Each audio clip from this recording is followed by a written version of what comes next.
नमस्कार दोस्तों, welcome to all of you PSC Adda. मैं भूपेंद्र सिंह चंद्रावत आप सभी का स्वागत करता हूं। आज के इस टॉपिक में हम बात करने वाले हैं मध्य प्रदेश के लोक गीत। ठीक है, तो इस वीडियो में मैं आपको बहुत अच्छी तरीके से याद करवाऊंगी कि मध्य प्रदेश के कौन कौन से क्षेत्र यानी कि जो बुंदेलखंड, बघेलखंड, मालवा और निमाड़, खासकर 4 क्षेत्र हैं और कौन कौन से गीत किस किस क्षेत्र में बोले जाते हैं, ये मैं आपको यहाँ पर बहुत अच्छी ट्रिक बताऊंगा। और इतनी गारंटी है कि आपको जो वीडियो है वो हमेशा के लिए यानी कि जो आपके ये रहेंगे लोकगीत इस वीडियो के माध्यम से हमेशा के लिए याद हो जाएंगे। इसलिए वीडियो के अंत तक जरूर बने रहिए। और इससे पहले 2 वीडियो में बना चुका हूं, ठीक है, मध्य प्रदेश के साहित्यकार, उनकी रचनाएं और मध्य प्रदेश की जनसंख्या संबंधी आंकड़े। आपको बहुत ही अच्छा रिस्पॉन्स मिला है, तो उसी के आधार पर एक लोकगीत का है, उसको मैं आपको बहुत अच्छे से याद करवाने वाला हूं। इसलिए वीडियो के अंत तक जरूर बने रहिए। वीडियो आपको पसंद आता हो तो कमेंट करना बिल्कुल ना भूलें और लाइक तो आप लोग कर ही देते हैं। चलिए दोस्तों, तो फिर शुरू करते हैं बिना किसी देरी के आज का ये टॉपिक।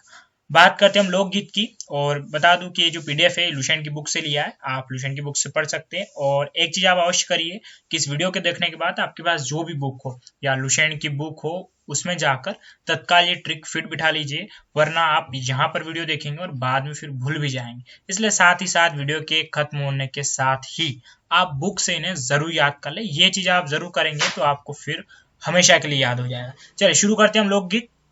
लोकगीत मतलब होता है कि किसी क्षेत्र में पारंपरिक रूप से कुछ गीत गाए जाते हैं जो किसी विशेष मैं बात करूं पर्व, त्योहार, अनुष्ठान, ऋतु, संस्कार आदि पर लोकगीत जो हैं वो गाए जाते हैं। ये पुरुष परक और महिला परक यानी कि पुरुष और महिला या दोनों इन्हें गाते हैं। ठीक है दोस्तों, और हो सकता है आज जो वीडियो की स्क्रीन है वो थोड़ी सी आपको अलग टाइप की दिखे, तो यहाँ पर पीडीएफ के चक्कर में मुझे इसको थोड़ा सा चेंज करना पड़ा। चलिए शुरू करते हैं हम यहाँ पर। और सबसे पहले हम देखते हैं कि यहाँ पर शुरू के जो गीत हैं, जैसे कि ये बिरहा गायन गीत है और ये आता है क्षेत्र, कौन से क्षेत्र में। आपको सिर्फ यही 2 चीज याद रखनी, बाकी अवसर, विषय वस्तु, गायन शैली से आपको कोई मतलब नहीं। ठीक है, एग्जाम्पल में इतना डीप में कभी नहीं जाएगा। अक्सर इतना ही पूछा जाता है कि जो गीत होता है किस क्षेत्र में गाया जाता है। तो मैं आपको बता देता हूँ कि जो आगे के 4 गीत है, जैसे कि एक तो ये बिरहा गायन, उसके बाद जो दूसरा है विदेशिया गायन, उसके बाद बसदेवा गायन और फाग गायन। ये चारों गीत गाए जाते हैं कहाँ पर? बघेल खंड में गाए जाते हैं चारों के चारों। तो आपको इन्हें अच्छे से याद रखना। आप कैसे याद रखेंगे बघेल खंड में गाए जाने वाले इन चारों गीतों? देखिए, हम इनको ऐसे याद रखेंगे कि मान लेते हैं कि कोई 2 लड़का लड़की है, ठीक है, और वो क्या करते हैं, भाग जाते हैं। ठीक है, वो दोनों भाग जाते हैं और भाग कर वो विदेश में क्या होते हैं, बस जाते हैं। ठीक है, भाग कर विदेश में जाकर बस जाते हैं, लेकिन कुछ समय बाद फिर दोनों क्या हो जाते हैं, अलग हो जाते हैं। मतलब विरह विरह हो जाता है, दोनों अलग हो जाते हैं। तो इसे हम याद रख सकते हैं। ये चारों के चारों गीत कहाँ गाए जाते हैं? बघेल खंड में। कैसे याद रखेंगे? भाग जाते हैं और विदेश में जाके बस जाते हैं, लेकिन कुछ ही समय बाद फिर दोनों अलग हो जाते हैं, बिरहा। तो इसे आपको याद हो जाएगा कौन कौन से गायन, फाग गायन, बसदेवा गायन, विदेशिया गायन और बिरहा गायन। ठीक है, तो ये चारों बघेलखंड के हैं। ये आपको याद हो जाएंगे। इसके साथ ये भी याद रखिए कि चारों कहाँ पर के हैं, बघेलखंड के। ठीक है, बघेलखंड जो है मध्य प्रदेश का पूर्वी इलाका है, शहडोल के आसपास की हम बात करें वो इसमें मोस्टली आते हैं। और एक चीज याद रखिएगा, फाग हालांकि इसके अलावा जो बुंदेलखंड और निमाड़ वहां भी गाया जाता है, तो साथ में ये भी याद रखिएगा। लेकिन मैं मोस्टली आपको जो साथ साथ में है वो चीजें याद करवा दूंगा। तो आशा करता हूँ बघेलखंड के जो चारों गायन है लोकगीत आपको याद हो गए होंगे। कौन कौन से? बिरहा, विदेशिया, बसदेवा और फाग। और ये जरूर याद रखिएगा कहाँ के हैं, चारों के चारों बघेलखंड के। ठीक है, चलिए अब बात करेंगे हम जो बुंदेलखंड है। बुंदेलखंड मध्य प्रदेश का हम मान के चले तो उत्तर पूर्वी इलाका है थोड़ा बहुत, जिसमें खासकर सागर, टीकमगढ़, शिवपुरी का कुछ हिस्सा ये वाला इलाका आता है। ठीक है, और अगर आपको नहीं आइडिया हो तो एक बार सर्च जरूर कर लीजिएगा कि मध्य प्रदेश के इलाके कहाँ कहाँ पर है, ताकि आपको याद करने में आसानी रहे। अब जितने भी आगे गायन हैं ये सारे बुंदेलखंड के हैं। तो मैं यहाँ पर पहले आपको बता देता हूँ कि कौन कौन से बुंदेलखंड के हैं, वो हमें याद यहाँ पर करने हैं। ठीक है, चलिए तो इसको हम याद करेंगे बड़े ही आसान तरीके से। सबसे पहले कौन कौन से नाम आ रहे हैं? पहले तो आल्हा, फिर आ रहा है इसको भोला या लमटेरा भी कहते हैं, उसके बाद देवासी, उसके बाद जगदेव का पुआरा और फिर है बहरायता। इसमें यही गीत हैं। उसके बाद की फिर निमाड़ क्षेत्र में आ जाएंगे। तो कैसे याद रखेंगे, ध्यान रखिए। हम पहले कहेंगे आल्हा बड़ा भोला है। ठीक है, क्या कहेंगे, बुंदेलखंड में आला उदल का आपने नाम सुना होगा, मैंने आपको पहले बताया था। आला उदल जो थे परमार्दी देव के 2 सेनापति थे और ये पृथ्वीराज सिंह चौहान से युद्ध करते हुए दोनों शहीद हो गए थे। ठीक है, इनके सर कटने के बावजूद भी दोनों लगभग 10 मिनट तक लड़े थे और आज भी इनके गीत गाए जाते हैं। तो हम याद रखेंगे आल्हा बड़ा भोला है। ठीक है, तो आल्हा और भोला दो आपको याद हो जाएंगे। और उसके बाद हम क्या करेंगे, आला बड़ा भोला है जो कहा जाता है देवास में। ठीक है, अक्सर होता क्या है कि देवासी गायन अगर आपके सामने आया और आपको नहीं पता, गारंटी आप इसको या तो फिर मालवा में शिफ्ट करें कि देवास के इलाका मालवा में आता है। तो हम याद रखेंगे आला बड़ा भोला है, लेकिन वो गया कहाँ पर, देवास गया। देवास गया और वहां पर उसने जगदेव का पुआरा, हम ऐसे समझेंगे कि जो जगदेव है या उसके जो देवी देवता है उसकी उसने पूजा का आयोजन करवाया। ठीक है, और जब पूजा का आयोजन करवाया उसने तो वहां पर क्या बंटवाया, सबको रायता बंटवाया। ठीक है, तो कैसे याद रखेंगे, आला बड़ा भोला है जो बुंदेलखंड से देवास गया और वहां पर उसने जगदेव की पूजा रखवाई और उसमें क्या बांटा, उसने रायता बांटा, यानी कि बेरायता गायन। तो आपको याद हो जाएगा आला गायन, भोला गायन या लमटेरा, उसके बाद देवासी गायन, जगदेव का पुआरा और बेरायता गायन, सारे के सारे कहाँ गाए जाते हैं, बुंदेलखंड में। ठीक है दोस्तों, आशा करता हूं ये भी आपको क्या हो गया होगा, याद हो गया होगा। तो यहाँ पर एक चीज ये है कि बहुत सी बार होगा ये कि आपको आला बड़ा भोला देवासी सब याद आ जाएंगे, लेकिन कंफ्यूजन आपको इधर लेके हो जाएगा। इसलिए मैं आपसे फिर से कह रहा हूँ, साथ ही साथ वीडियो खत्म होने के बाद बुक उठाइए और फौरन इसे याद कर लीजिए, या हो सके तो नोट्स बना लीजिए, ज्यादा आपके लिए बेहतर रहेगा। अब हमें याद करना है जो निमाड़ वाला क्षेत्र है उसकी मैं बात कर रहा हूँ, निमाड़ जहां पर खंडवा और खरगोन मोस्टली 2 डिस्ट्रिक्ट आती है, वहीं की हम बात करेंगे। और इसमें काफी ज्यादा गीत दे रखे हैं, लोकगीत की बात करूंगा। कौन कौन से, पहले देखिए निर्गुणया गायन शैली, ये निमाड़ के साथ में मालवा में भी है, तो इसको ये से भी याद रखिए। उसके बाद फिर इसमें है नागपंथी, फिर है गरबा शैली, फिर गरबी गीत, फिर मसाणिया, कलगी तुर्रा, और उसके बाद है गबलन और संत सिंगारी। थोड़े ज्यादा है, हो सकता है स्क्रीन में फिट ना हो, लेकिन मैं आपको याद करवाता हूँ। सारे सारे निमाड़ के है ना, आप फोकस करिए यहाँ पर जितने भी है। निमाड़, ये भी निमाड़ का है, फिर संपूर्ण निमाड़ क्षेत्र निमाड़, यानी कि सारे कहाँ पर है, आपके निमाड़ क्षेत्र में। अब देखिए इन्हें कैसे याद करेंगे हम, तो मैं आपको जिसे बता रहा हूँ आप उसी फॉर्म में याद रखिए।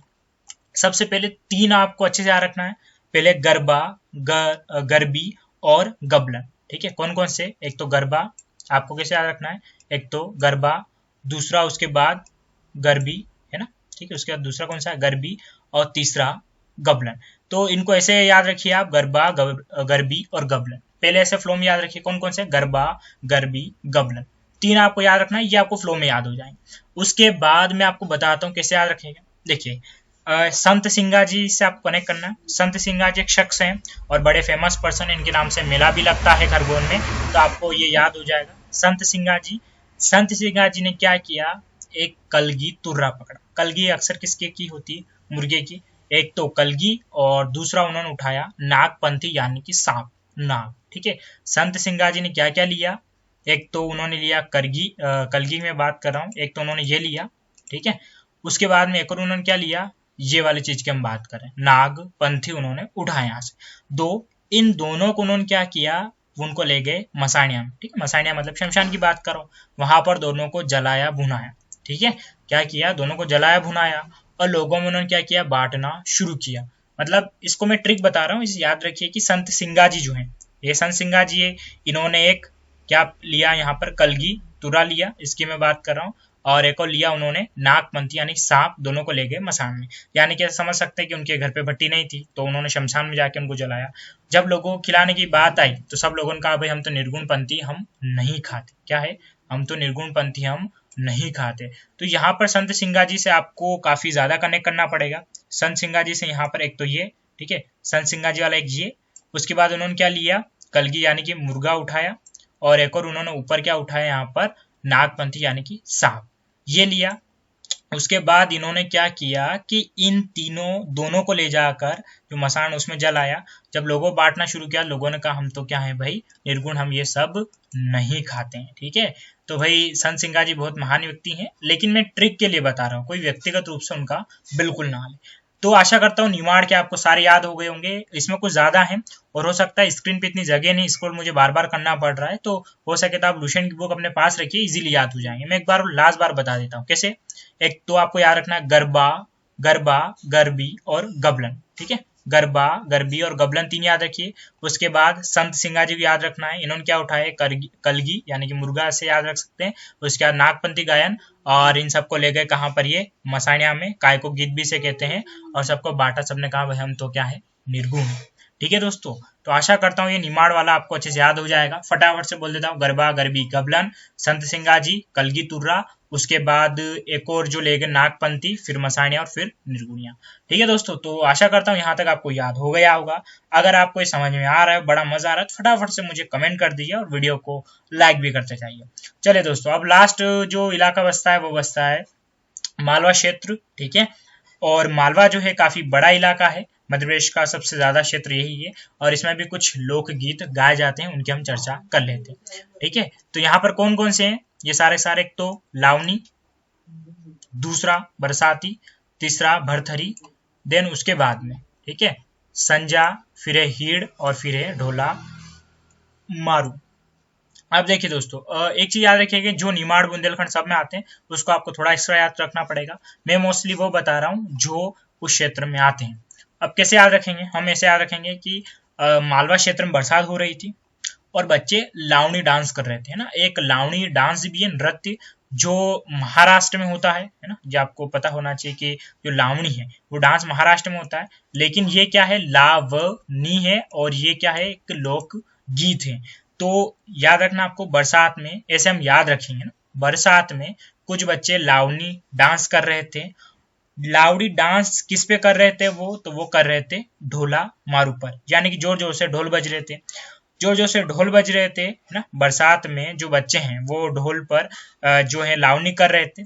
साथ में वो एक जो संजा है ना, एक मिनट इसे हम ढूंढ लेते हैं, ठीक है, जो संजा गीत वो भी गा रहे थे। संजा गीत अक्सर आप में से बहुत सारे लोगों ने किया होगा, मैंने तो बचपन में बहुत गाए हैं संजा गीत, ठीक है, गांव में। खैर, संजा गीत में होता है कि जो गोबर से होता है उस पे एक भित्ति चित्र बनाया जाता है।